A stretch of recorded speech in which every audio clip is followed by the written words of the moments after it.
সমিতিয়ে আজি গ্ৰন্থ উন্মোচনী সভা আছিল। এইটো তৃতীয় সংখ্যা উৰুলি মুখপত্ৰ উৰুলিৰ উন্মোচনৰ আজি তৃতীয় সংখ্যা।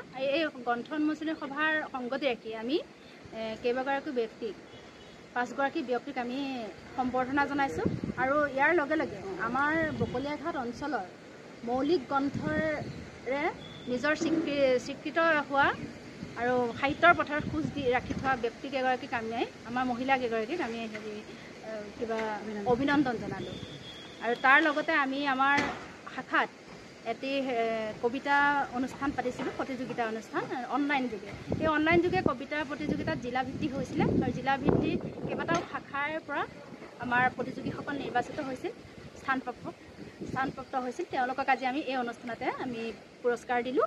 আৰু লগতে আমি আমাৰ মাজৰ পৰা হেৰাই যোৱা আমাৰ আগৰ সদস্য আৰু মানে কৰ্মী তেওঁলোকক আমি মানে আজি তেওঁলোকক এটা বঁটাৰে প্ৰদান কৰিছোঁ, স্মৃতি হিচাপে এটা বঁটা প্ৰদান কৰি তেওঁলোকক সন্মান দিছোঁ। তাৰ উপৰিও আমি আৰু বিভিন্ন অনুষ্ঠান ৰাখিলোঁ, উৰুলি উন্মোচন কৰিলোঁ। আজি বিশেষ আমাৰ হেৰিটো হৈছে উৰুলি উন্মোচন। আমি উৰুলিখন উন্মোচন কৰিবৰ কাৰণে আমি বহুত কষ্ট হৈছিল, আমাৰ অৰ্থৰ নাটনি হৈছিল। এই ক্ষেত্ৰত আমাক আমাৰ কাৰ্বি আংলং জিলাৰ কাৰ্যবাহী সদস্য মধুৰাম লেখথেদেৱে আমাক সহায় সহযোগিতা আগবঢ়াইছে। আৰু আমাৰ তাৰ উপৰি আমাৰ অনুষ্ঠানটো পাতি যাবলৈকো আমাক দুই এজন আমাৰ মানুহে সন্মানীয় ব্যক্তিয়ে আমাক সহায় সহযোগ আগবঢ়াই আজি অনুষ্ঠানটোক আমাক সাফল্যমণ্ডিত কৰাত সহায় কৰিছে। নমস্কাৰ। আজি ভাল লাগিছে। আজি আমাৰ বকলীয়া যুৱ সংঘৰ যি কাৰ্যালয় ইতিমধ্যে অনুষ্ঠান হৈ গৈছে। উৰুলি গ্ৰন্থ আৰু আদৰণি সভাৰ আয়োজন কৰিছিলে।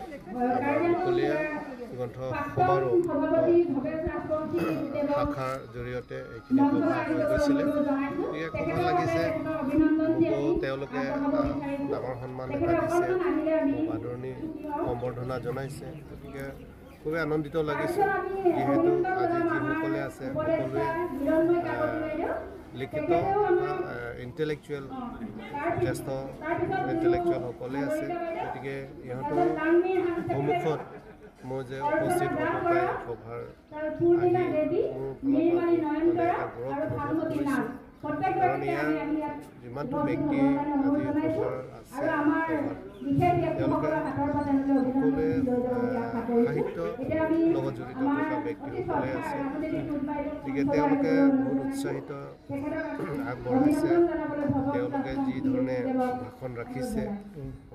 গতিকে ময়ো খুব মানে উৎসাহিত আগবাঢ়িলোঁ। গতিকে মানে মোৰ ফালৰ পৰা যিমান পাৰোঁ সহায় কৰিবলৈ কাৰণে মই মানে দুআষাৰ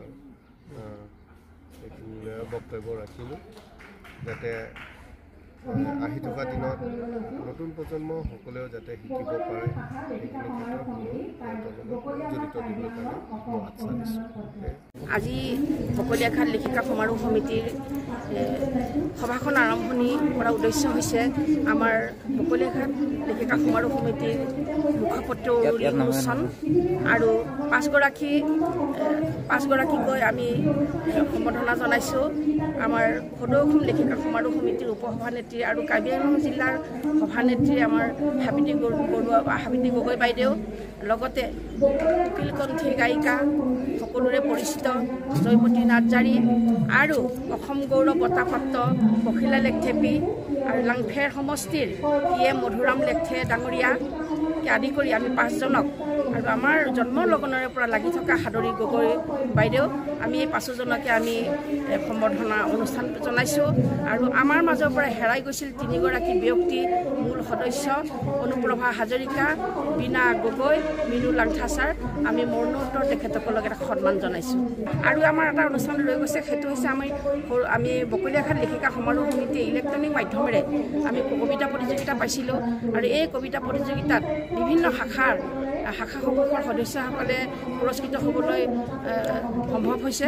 আৰু এই পুৰস্কৃত হোৱা সদস্যসকলক আজি আমি তেখেতসকলক পুৰস্কাৰসমূহ বিতৰণ কৰিম। আমাৰ উৰুলিখন ইতিমধ্যে উন্মোচন হৈ গৈছে। উন্মোচন হিচাপে আমি ডিফু মহাবিদ্যালয়ৰ পৰা আমি গীতা হানচেপিক আমি আমন্ত্ৰণ জনাইছিলোঁ আৰু সেই আমন্ত্ৰণ মৰ্মে তেখেতে আমাৰ অনুৰোধ ৰক্ষা কৰি তেখেত আহিল আৰু আজি আমাৰ ইতিমধ্যে উৰুলি উন্মোচন হৈ গৈছে। বকলীয়াঘাট অঞ্চলৰ পিছ পৰি থকা জাতি বৰ্ণ ধৰ্ম নিৰ্বিশেষে আমি সকলো নাৰীকে আমি একত্ৰিত কৰিবলৈ বিচাৰিছোঁ আৰু লুকাই থকা প্ৰতিভাসমূহ আমি উলিয়াই আনিবলৈ চেষ্টা কৰিছোঁ।